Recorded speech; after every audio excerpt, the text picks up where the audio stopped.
like to invite Lisa to the stage to deliver her speech as the Rose of Tralee. When I reflect on the past year, it's hard to know where to begin. When the 2014 Hutt Valley Rose of Tralee selection came around, my mother opted to register my interest in the competition without telling me. It wasn't the first time she'd tried this on me either, but it was the first time that she'd offered to buy me a dress for entering. In the back of my mind, I was thinking, okay, you just have to enter to get the dress. Nobody needs to know, Lisa. There's a bit of a saying in our household, don't tell Phil, or DTP for short. I managed to bargain with Mum and landed a dress from Ruby under strict instruction, DTP. Poor Dad had no idea what he was getting himself into. A family trip to Europe wasn't quite as easy to hide on the credit card statement. But believe it or not, it wasn't all just about the dress. I was an Irish dancer with Kildare School of Irish Dance for 13 and a half years. Growing up, dancing was a part of my life. Dancing was my life, and a second home. And I'm very glad to see my dancing teacher Trish here tonight. I was very lucky to have watched three of my dancing teachers, Esther Bunning, Emma Coffey, and Ashlyn Ryan, all participate in the Rose of Tralee before me. They have always been role models for me, and they were great ambassadors for the competition. So, with the promise of a dress and the opportunity to fill the shoes of my role models, I decided to give it a shot, and it was one of the best decisions of my life. The past year has truly been a time for me to reflect on the values that we know to be inherently Irish. The concept of home and family are two of those values that I hold dear to my heart. Being a Rose has allowed me to celebrate those values in the most amazing way. I got to go home to the birthplaces of both of my grandfathers, in Ireland and Croatia, and what's more, I got to do that with my family. On the 2nd of August last year, a day after my 25th birthday, Mum, Dad, my two sisters and I arrived at Wellington Airport. Everything was running reasonably smoothly. I'd managed to get my two oversized and slightly overweight bags checked in, and somehow Dad had managed to get us both all into the Koru Lounge. Then the bad news came. Our flight to Auckland was cancelled because of the weather. Somehow, and to this day I'm not quite sure how, we managed to get on a later plane to Auckland, leaving numerous other passengers stranded. I was on an earlier flight to London than Mum and Dad, and when I landed in Auckland I literally had to run to the international terminal and was one of the last passengers left to board my flight.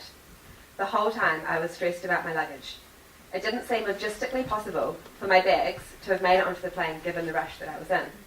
And I will never forget the feeling of relief when those suitcases, which were filled largely with borrowed items, turned up on the conveyor belt at Heathrow Airport.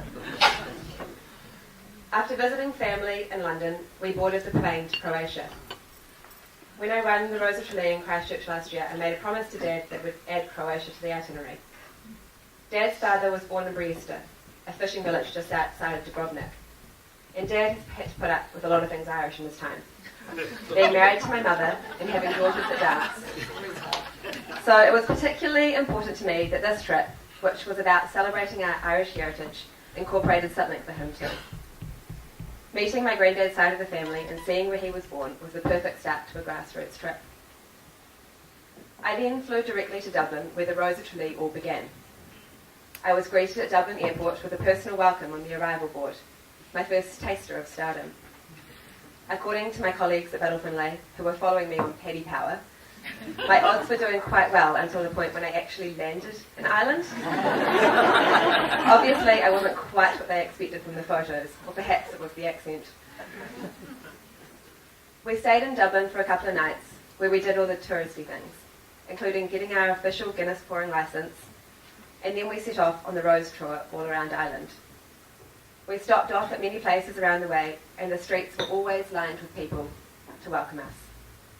For the first time ever, the Rose Tour visited County Roscommon, and it truly felt like the entire county had come out to greet us. The streets were lined with 1,000 knitted roses that a knitting group had been working on for 6 months. We stayed in the likes of Lochran Castle, where Brian O'Driscoll had got married. We wined and dined with fancy 3-course meals everywhere we went. It truly was an amazing way to see the country and experience the very best in Irish hospitality. All that whining and dining was great, up until a point when I put on my ball gown for the first TV selection night. Aileen, this was actually one of the dresses you had lent me, the black one. I had my hair and makeup all done, and I just had my dress to put on, which of course I'd left until the very last minute. But unfortunately, the zip just wouldn't do it. Thankfully, my roommate Zara had packed a few spares, so I managed to squeeze into one of her backups. The Irish and American roses all came very prepared to Tralee. Most had portable steamers, which made for easy ironing straight out of the suitcase, and there was every kind of hair straightener and curler on offer. Needless to say, the requirement to wear at least 2 pieces of Newbridge silverware was never a problem. Everyone shared whatever they had to go around. Travel time on the bus tour was highly valued sleep time, and when we weren't sleeping, we were all singing, perfecting talents, and writing songs for the Roses vs Escorts sing-off. The final stop off on the Rose tour was Limerick, and it was a lovely surprise to have my family waiting for me at the hotel when we arrived. Unfortunately, I'd fallen asleep on the last leg of that trip, but I was soon woken by the girls. New Zealand, New Zealand, look who's here to see you. That night in Limerick, we met the escorts for the first time. They were all very nervous, but after a bit of speed dating, everyone started to relax. The Rose tour ended in Tralee, which was the start of a week-long festival with parades, fairs, fireworks, cocktail parties, fashion shows, photo shoots, escorts, rosebuds, pub signings, late-night guitar and singing sessions, balls, TV, radio appearances, and so much more. I could try and talk to you about Tralee, but words just wouldn't do it justice. So instead, I thought I'd show you a little video to give you an idea of what it's like. To give you some context for this video that you're about to see, we've just been welcomed into Kerry by the Kerry County Council. We've been handed out envelopes with the names of our escorts on them. Enjoy.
For the first time, and here they are at the biggest social event in the Kerry calendar. It is the International Rose of Tralee Ball. Let's go and chat to some of our roses. And we're here with Tamara, our gorgeous Donegal rose. Tamara, this is the Rose Ball. How are you feeling? Oh, it's absolutely amazing. We're having so much fun. I met my mum and dad over there as well. They're having a brilliant time. Brilliant. And what was the welcome like in Tralee as well? Oh my goodness, it was just amazing.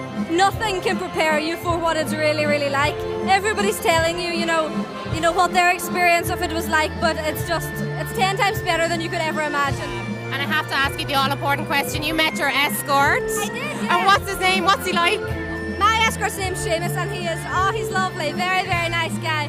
So he's already keeping me in shape if the sash isn't in the right place or anything else. Oh, he's a good one, Tamara. You're a lucky girl. Very, very lucky, yeah.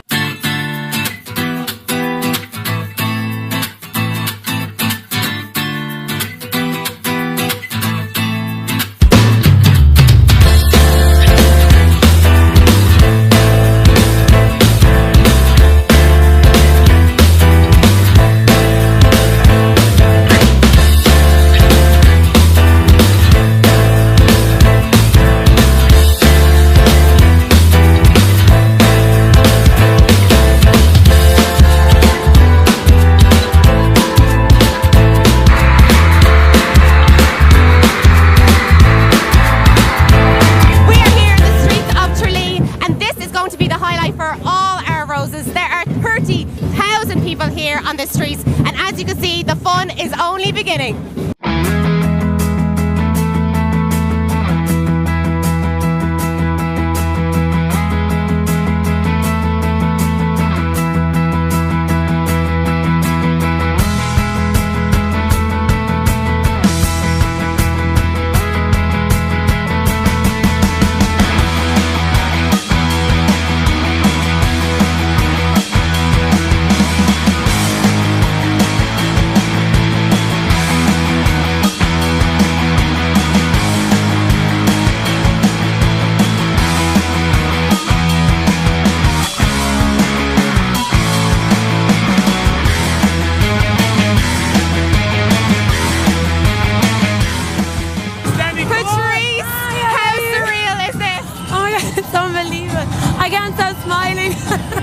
Did you expect it to be like this? Oh, well, no, not like this at all. Oh my God, it's absolutely thronged with people from start to finish. It's crazy. All my family are there. Oh, perfect timing.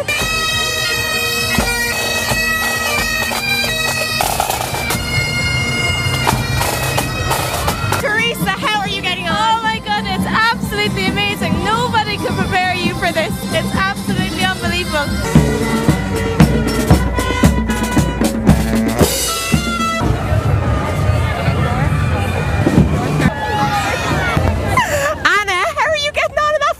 I actually want to go back to the start and do it all over again. Oh my God, this is amazing. I mean, the amount of people that are here tonight and the amount of young people. I was here like 14 years ago for my cousin, and I can't believe I'm sitting up on this float now. It's just incredible.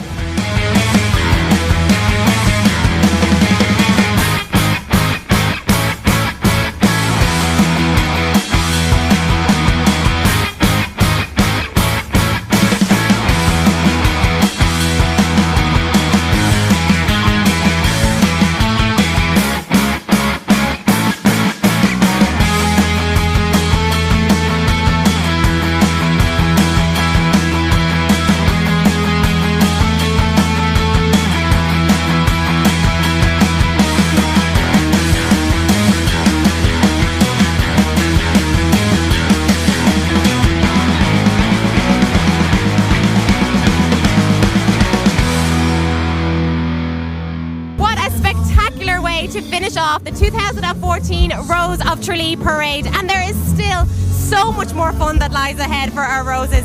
Be sure to keep in touch with us here on Rose TV to find out about all that has been going on, and follow us via that all-important hashtag Rose of Tralee, because we are fast approaching those two important selection nights in the Dome, where we will find out who will be crowned the 2014 Rose of Tralee.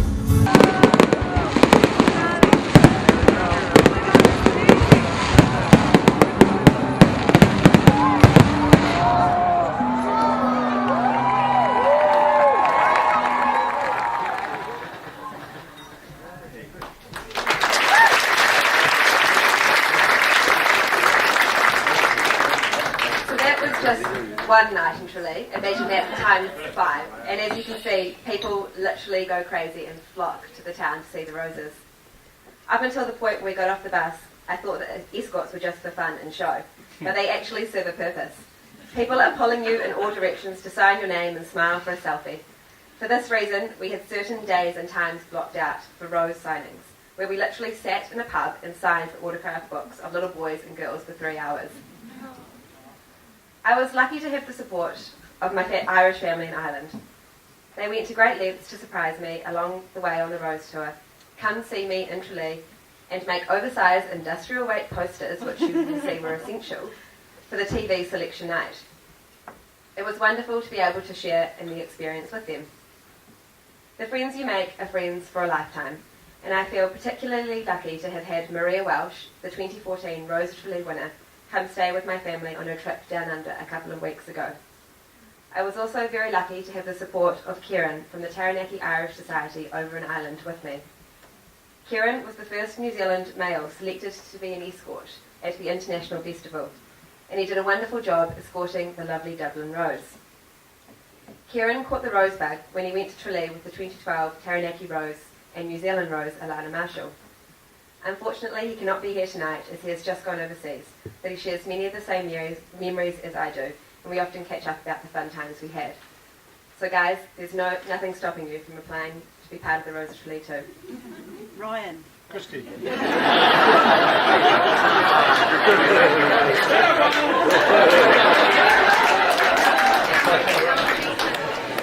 There are so many people who have supported and encouraged me over the past year, and they are too numerous to name individually. But to everybody at the Hutt Valley Irish Society who has dedicated their time to come out, rain or shine, to support me at the various events, including tonight, I truly thank you. Margaret, Anne and Nana, a particular thank you to you all. On a personal level, I would like to thank from the bottom of my heart the wonderful Ashley Mackenzie White. Ashley travelled to Ireland with me and my family, and she's truly been the stem of my rose over the past year. I would also like to thank her and the other committee members for putting on such a wonderful weekend for the Roses. In particular, Cherie, Shirley, David and Brian. Excuse me. You've all really set the standard high for this weekend, and I thank you all for your commitment to the Rose of Tralee.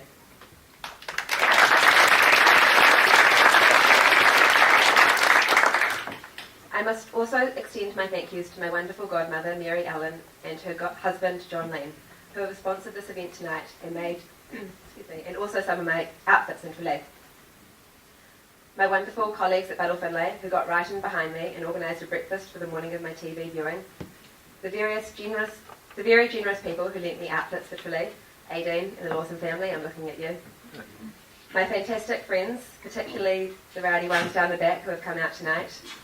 And last but not least, my wonderful family, Nana, Grandad, Mum, Dad, Jessica and Michelle. Thank you all for sharing in this life-changing journey with me. It would not have been the same without you.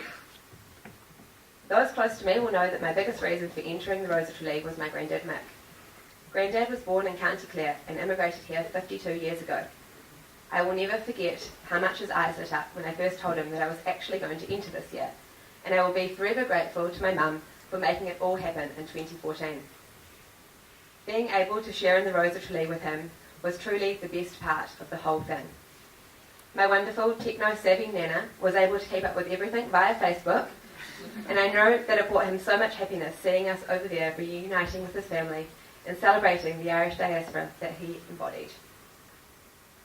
Unfortunately, Grandad passed away on the 4th of January this year, while I was away on my summer holiday. Before I left for that holiday, I popped around to Nana and Grandad's to say goodbye, and I sat down with Grandad, much to my reluctance at the time, and watched The Rose of Tralee on DVD with him. I never thought they would be our last moments together, but it was quite fitting that they were, given how close The Rose of Tralee had brought us in the past year. So thanks, Grandad, for being Irish and giving me the gift of being a rose. And on that note, it is with great excitement and the promise of a truly wonderful journey and adventure that I hand over the title tonight to the 2015 Rose of Tralee. You are all equally deserving, and I commend you all for entering. So good luck and best wishes for what's to come.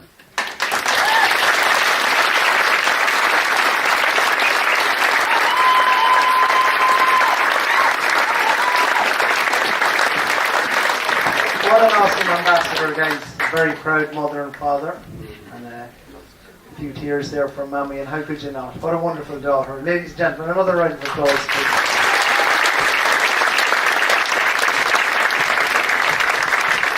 Makes you proud to be Irish, doesn't it? And Croatian as well. We give the Croatians a bit of love as well. I'm there with you, Phil. I'm there with you.